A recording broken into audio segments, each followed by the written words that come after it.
ਅਗਲੀ ਖਬਰ ਵੱਲ ਚਲੀਏ। ਕੱਲ ਕ੍ਰਿਸਟੀ ਨੋਇਮ ਜੋ ਹੋਮਲੈਂਡ ਸਿਕਿਉਰਿਟੀ ਦੇ ਸੈਕਟਰੀ ਆ, ਉਹਨਾਂ ਦੀ ਹੀਅਰਿੰਗ ਸੀਗੀ। ਇਸ ਵਾਰ ਜਿਹੜਾ ਉਹਨਾਂ ਦਾ ਜਿਹੜਾ ਹਾਵ-ਭਾਵ ਸੀ, ਬੋਲ-ਚਾਲ ਸੀ, ਉਹ ਕਾਫੀ ਨਰਮ ਸੀ। ਪਿਛਲੇ ਸਮੇਂ ਦੇ ਵਿੱਚ ਉਹ ਕਾਫੀ ਜਿਹੜੇ ਗੁੱਸੇ 'ਚ ਰਹਿੰਦੇ ਆ। ਹੋਮਲੈਂਡ ਸਿਕਿਉਰਿਟੀ ਦੇ ਸੈਕਟਰੀ ਕ੍ਰਿਸਟੀ ਨੋਇਮ ਦੀ ਜਦੋਂ ਟੈਸਟੀਮੋਨੀ ਹੋਈ ਆ ਜੁਡੀਸ਼ਰੀ ਕਮੇਟੀ ਦੇ ਸਾਹਮਣੇ, ਮਾਰਚ 4 ਨੂੰ, ਅੱਜ ਵੀ ਚੱਲ ਰਹੀ ਹੈਗੀ ਆ। ਤੇ ਉਹਦੇ ਵਿੱਚ ਜੋ ਟੈਡ ਲਿਊ ਆ, ਉਹਨਾਂ ਨੇ ਇਹ ਕਿਹਾ ਵੀ ਜਿਹੜੇ ਤੁਹਾਡੇ ਆਪਰੇਸ਼ਨ ਚੱਲ ਰਹੇ ਆ, ਸਕੂਲਾਂ 'ਚ ਚੱਲ ਰਹੇ ਹੈਗੇ ਆ, ਹਸਪਤਾਲਾਂ 'ਚ, ਵੀ ਟੋਟਲੀ ਰੋਂਗ ਹੈਗਾ ਆ। ਸੋ ਉਹ ਤਾਂ ਉਹਨਾਂ ਨੇ ਡਿਨਾਈ ਕੀਤਾ ਹੈਗਾ। ਕੁਛ ਸਿਟੀਜ਼ਨ ਜਿਹੜੇ ਲੋਕ ਆ, ਜਿਨ੍ਹਾਂ ਨੂੰ ਅਰੈਸਟ ਕੀਤਾ ਗਿਆ ਸੀ, 70 ਘੰਟੇ ਤੱਕ ਵੀ ਰੱਖਿਆ ਗਿਆ, ਉਹਨਾਂ ਨੂੰ ਵੀ ਉੱਥੇ ਲਿਆਂਦਾ ਗਿਆ। ਪਰ ਕੋਈ ਜਿਹੜੇ ਜਵਾਬ ਸੀ ਉਹਨਾਂ ਦੇ ਕੋਈ ਬਾਹਲੇ ਵਧੀਆ ਨਹੀਂ ਸੀਗੇ। ਹੂੰ, ਹੂੰ, ਪਰ ਹੂੰ। ਜਿਹੜਾ ਆਂਸਰ ਕਰਨ ਦਾ ਤਰੀਕਾ ਸੀ ਉਹ ਕਾਫੀ ਇਸ ਵਾਰੀ ਨਰਮ ਦੇਖਿਆ ਗਿਆ ਹੈਗਾ। ਪਰ ਈਵਨ ਕਈ ਰਿਪਬਲਿਕਨ ਜਿਹੜੇ ਕਾਂਗਰਸਮੈਨ ਸੀ, ਉਹ ਵੀ ਬਹੁਤ ਜ਼ਿਆਦਾ ਕ੍ਰਿਸਟੀ ਨੋਇਮ ਦੇ ਉੱਤੇ ਅਪਸੈਟ ਸੀ ਵੀ ਤੁਸੀਂ ਤਾਂ ਜੋ ਕੋਰਟਸ ਦੀਆਂ ਆਰਡਰ ਆ, ਉਹਨਾਂ ਨੂੰ ਵੀ ਨਹੀਂ ਮੰਨ ਰਹੇ ਹੈਗੇ।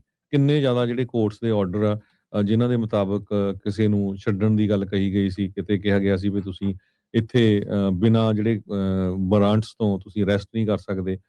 ਉੱਥੇ ਫੇਰ ਵੀ ਤੁਸੀਂ ਅਰੈਸਟ ਕਰ ਰਹੇ, ਤੁਸੀਂ ਸੁਣ ਨਹੀਂ ਰਹੇ ਕਿਸੇ ਦੀ। ਸੋ ਖਾਸ ਕਰਕੇ ਜਿਹੜੇ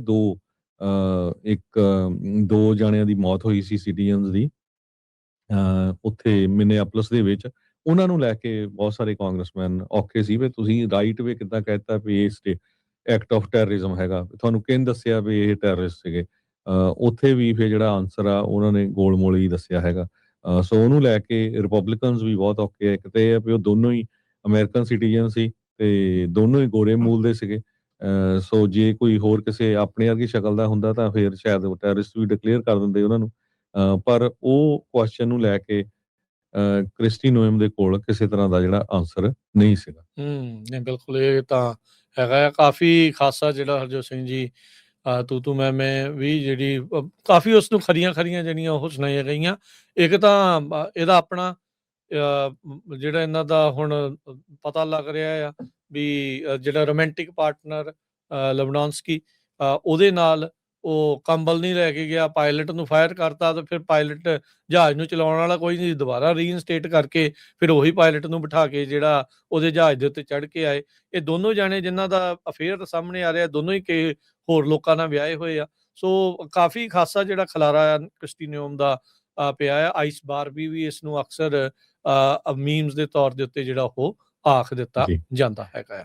ਬਹੁਤਾ ਜਿਹੜਾ ਰੌਲਾ ਪੈ ਰਿਹਾ ਰਾਜਕਰਮੀਤ ਸਿੰਘ ਜੀ, ਜੋ ਵੇਅਰ ਹਾਊਸ ਖਰੀਦੇ ਜਾ ਰਹੇ ਹੈਗੇ ਆ, ਨਿਊ ਜਰਸੀ ਦੇ ਕਾਂਗਰਸਮੈਨ ਨੇ ਇਹ ਕਿਹਾ ਵੀ ਤੁਸੀਂ ਮੇਰੀ ਸਟੇਟ ਦੇ ਵਿੱਚ ਵੇਅਰ ਹਾਊਸ ਖਰੀਦਿਆ $120 ਮਿਲੀਅਨ ਦਾ, ਜਿਨ੍ਹਾਂ ਦੇ ਵਿੱਚ ਤੁਸੀਂ ਲੋਕਾਂ ਨੂੰ ਫੜ ਕੇ ਰੱਖਣਾ ਹੈਗਾ ਵੇਅਰ ਹਾਊਸ ਦੇ ਵਿੱਚ, ਜਿਹੜੇ ਅਨਡਾਕੂਮੈਂਟਡ ਆ ਜਾਂ ਜਿਨ੍ਹਾਂ ਦਾ ਕੇਸ ਚੱਲ ਰਿਹਾ ਹੈਗਾ। ਉਹ ਕਹਿੰਦਾ ਵੀ ਉਹਦੀ ਜਿਹੜੀ ਐਕਚੁਅਲ ਵੈਲਿਊ ਆ ਜਿਹੜੀ ਉਹ 60 ਮਿਲੀਅਨ ਆ ਤੇ ਤੁਸੀਂ ਖਰੀਦ 120 ਮਿਲੀਅਨ ਚ ਰਹੇ ਆ। ਵੀ ਡਬਲ ਕਿੱਦਾਂ ਕਰੀ ਜਾਂਦੇ ਆ। ਜੀ।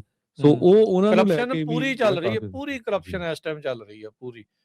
ਇਹਦੇ ਵਿੱਚ ਕੋਈ ਜਿਹੜੀਆਂ ਦੋ ਰਾਵਾਂ ਨਹੀਂ ਆ। ਉੱਤੇ ਤੋਂ ਲੈ ਕੇ ਥੱਲੇ ਤੱਕ ਇਸ ਟਾਈਮ ਟੈਕਸ ਪੇਅਰ ਮਨੀ ਦੀਆਂ ਧੱਜੀਆਂ ਜਿਹੜੀਆਂ ਉਹ ਇਸ ਟਾਈਮ ਉੱਡ ਰਹੀਆਂ ਆ। ਇਹ ਆਪਣੇ ਸਾਹਮਣੇ ਹੀ ਆ।